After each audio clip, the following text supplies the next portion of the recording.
অনেককে দিয়ে ভাত পেতে প্রমাণের সাথে রুডিকে নকল ওষুধের সাথে হাতে নাতে অ্যারেস্ট করে আদিত্য। আদিত্য তার ভাই অনির সাহায্যে এবার রুডিকে হাতে নাতে ধরার প্ল্যান সাজায়। আদিত্যের কথা মতো অনি রুডির বিশ্বাস অর্জন করে তার সঙ্গে জাল ওষুধের কারখানায় যায়। আদিত্য এদিকে অনির গায়ে ট্র্যাকার লাগিয়ে সেই জাল ওষুধের কারখানায় সুদীপা ও পুলিশ ফোর্স নিয়ে পৌঁছে যায়। এরপর দেখা যায় সেই জাল ওষুধ সহ সকল ইল্লিগাল কাজের প্রমাণ সমেত রুডিকে অ্যারেস্ট করে আদিত্য।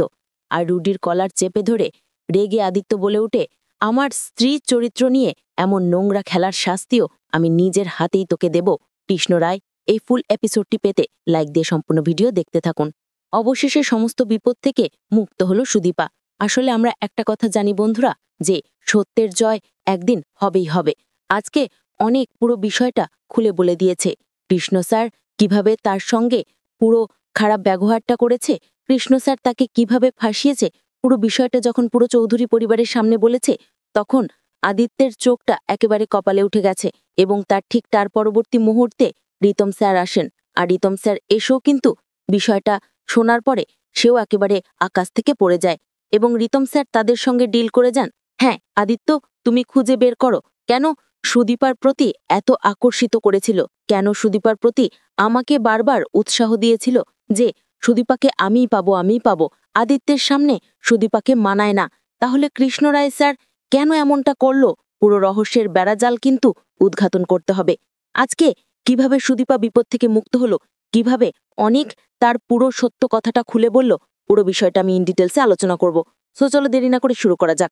তো আজকের পর্বে আমরা এটাই দেখতে পাচ্ছি যে পরমা বারবার বলছে, সুদীপা তুমি বলো, তুমি খুলে বলো, তুমি বলো কি হয়েছিল। কিন্তু সুদীপা বলতে থাকে, না আমি কি বলবো, না আমি কিচ্ছু বলতে চাই না। এদিকে তখন সুদীপা অনেকের কাছে চলে আসে আর বলে, দেখো অনেকদা, তুমি তো সবই জানো, সবই করো, তাহলে কেন তুমি করলে, কেন আমাকে এরকম ভাবে ভাসালে? তখন অনেক বলতে থাকে, আমি ভাসাইনি তো, আমি যেটা সত্যি সে কথাই বলছি। আর এদিকে দেখতে পাচ্ছি আদিত্যর চোখ মুখে কিন্তু অন্যরকম একটা প্রতিচ্ছবি বেশে উঠতে শুরু করে দিয়েছে। আর এদিকে অনেকেও ভাবছে তার কষ্টের কথা, যন্ত্রণার কথা, তাকে জেলে যেতে হবে, তাকে তো শেষ করে দেবে, তাকে যে শেষ করে দেবে, তাই অনেক কিন্তু মনে মনে প্রচণ্ড রকমের ভয় পেতে শুরু করে দিয়েছে। এদিকে তখন সুদীপা বলতে থাকে, না আমি কিছুই বলবো না পিসি, পিসি তুমি এক কাজ করো, পিসি তুমি আমাদের জামাকাপড়গুলো সব গুছিয়ে নাও, ব্যাগপত্র সব গুছিয়ে নাও। তখন সেখানে বড় মা বলতে থাকেন, কেন সুদীপা তুমি এখান থেকে ছেড়ে চলে যাবে? আর তুমি চলে যাওয়ার পরে সবকিছু ঠিক হয়ে যাবে তাই না? তুমি বোর্ডিংয়ে যেতে চাও, পিজি হাউসে যাবে তাই না? তুমি কেন চলে যাবে? আমার বাড়ির বউ তুমি, আমার ফ্যামিলিটাকে কত রকমের মানে কি বলবো দোষারোপ করেছো, আমাদের ফ্যামিলিটাকে জলাঞ্জলি দিয়েছো, আমাদের বিশ্বাস নিয়ে খেলেছো সুদীপা, তুমি আমাদের বিশ্বাস নিয়ে খেলেছো। তাই জন্য তোমাকে শাস্তি পেতেই হবে। তোমাকে এর খেসারত না দিয়ে তোমাকে আমাদের বাড়ি থেকে বের হতে দেব না, অবশ্যই তোমাকে এর খেসারত দিয়ে যেতে হবে। তখন যখন বড় মা এরকম করে কঠিন সিদ্ধান্ত নিয়ে নেয়, তখন সুদীপা বলতে থাকে, বেশ বেশ, তাহলে আপনি আমাকে কি শাস্তি দেবেন, আপনি সেই শাস্তিটা দেন, আমি শাস্তিটা মাথা পেতে নেব। এদিকে তখন আদিত্যর মনের গভীরে হারিয়ে যাচ্ছে সুদীপা তার জন্য কি কি করেছে, নিজের জীবনটাকে বাজি রেখে আদিত্যকে কতবার বাঁচিয়েছে।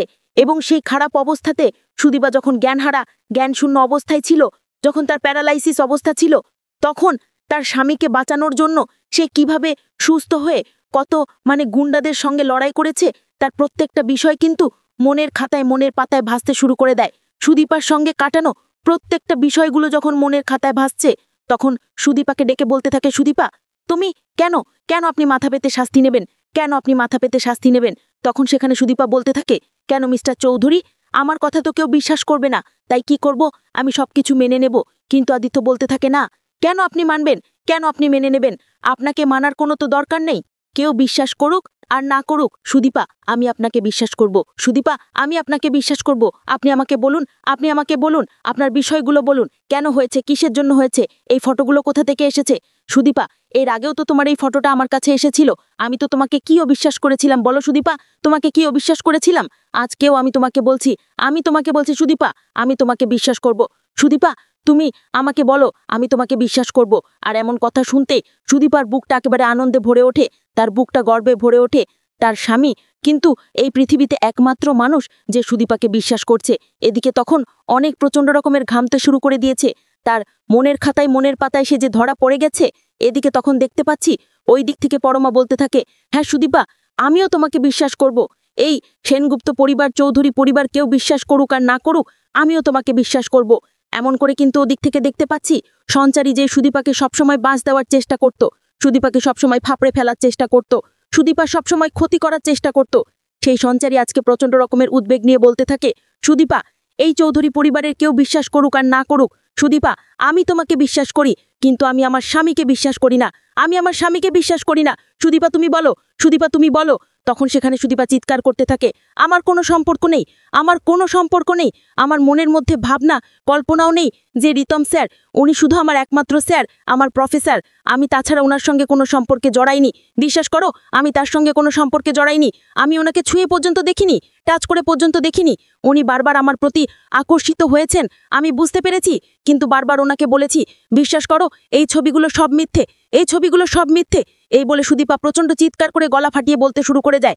তখন সেখানে আমরা দেখতে পাচ্ছি যে সবাই কিন্তু অবাক হয়ে যাচ্ছে, আর এদিকে সঞ্চারী এগিয়ে যায়, প্রীতমের দিকে এগিয়ে যায়, আর অনিককে বলতে থাকে, কেন করলে, কেন করলে, তুমি আমাদের সংসারটাকে ভেঙে চুরমার করে দিলে, তুমি অনেক, তুমি কেন, কেন করলে, কেন করলে, আমি তোমাকে বিশ্বাস করি না, তুমি সুদীপের জীবনটা কেন এরকমভাবে নষ্ট করে দিলে, তুমি যে এত বড় অন্যায় করেছো, আমি জানি, তোমার চোখ দেখে আমি বুঝতে পেরেছি, তোমার মুখ দেখে আমি বুঝতে পেরেছি, তুমি মিথ্যে কথা বলছো, তুমি কেন করলে অনেক, কেন সেই সংসারটা আগুন জ্বালিয়ে দিলে, কেন সেই সংসারটা আগুন জ্বালিয়ে দিলে।